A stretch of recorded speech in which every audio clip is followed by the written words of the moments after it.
So it has been 66 days since my daughter passed away, and here is part two of what happened. So when I left off, I told you how she had gone to another hospital, and I said Hope Mills, South Carolina, but it was actually Fort Mills, South Carolina. So she went to the Piedmont Medical Center, the Fort Mills, South Carolina location. And I said that they took the fluid off and everything should have been fine, but it wasn't because the fluid came back. So on June the 11th, they took more fluid off of her abdomen through the paracentesis and then took it for some testing. And then on uh, June the 12th, they took her to get an MRI and they called in a GI doctor that specialized in liver because this fluid kept coming back, right? And so it was then determined that the fluid had some infection in it. So, of course, they gave her some antibiotics to help to clear the infection, but she was still in a lot of pain.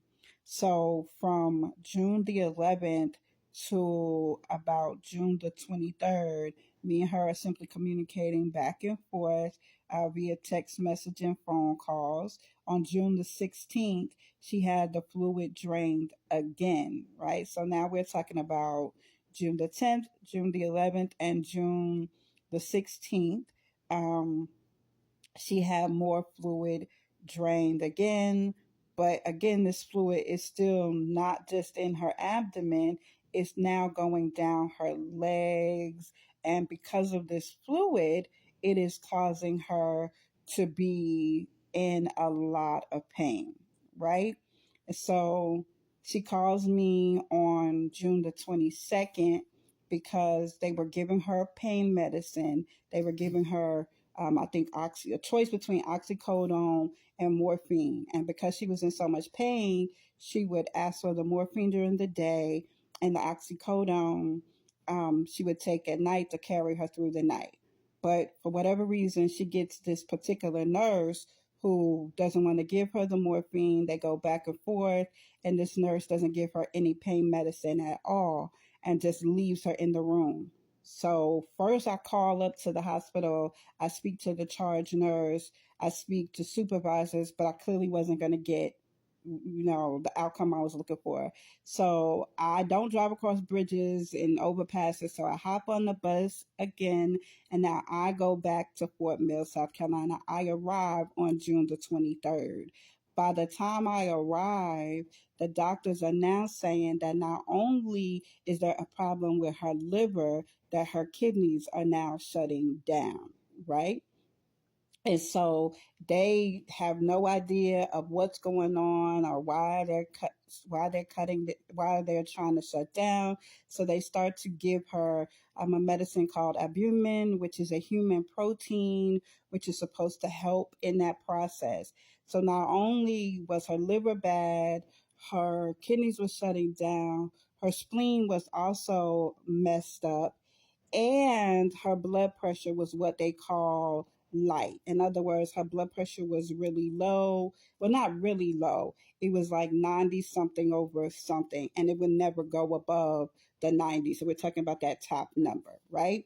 But all the while, my daughter's abdomen is still swelling. She's got swelling in her legs. She's got swelling in her feet. So now they call over a kidney specialist. They also call infectious disease, and they're calling everybody to see what's going on. So now my daughter starts experiencing some confusion because whenever your liver isn't working properly, it releases ammonia in your system. And the higher the ammonia, it could cause confusion, delusion, and it also could cause people to go in a coma. So, and my daughter is very aware that she's confused, right? But all the while, we're still at Fort Mill, South Carolina. They have no clue of what is going on. It's complicated. It's complicated. So then they call in a doctor, a kidney doctor from the Piedmont Medical Center that is located in Rock Hill, South Carolina. that doctor comes, he says that she's going to have to, he thinks he might have to start dialysis. And now they're saying if she has to start dialysis, she's going to have to get transferred to the Rock Hill location because they do not have dialysis equipment at the Fort Mills. Now, mind you, they did the paracentesis at Fort Mills, but how about they weren't even equipped to do it? They had to call in the technicians from the Rock Hill location to come over and do her paracentesis. So now we're at June, almost the end of June, and my daughter's liver is not functioning. Her kidneys are shutting down. Her spleen is messed up. She's got infection in the fluids in her stomach, and they have no clue of what's going on. By June the 29th, they transfer her from the Fort Mill location, so the Piedmont Medical Center, Fort Mill, South Carolina, to the Piedmont Medical Center in Rock Hill, South Carolina. July the 1st, she starts dialysis because her kidneys have now completely shut down. Stay tuned for part 3.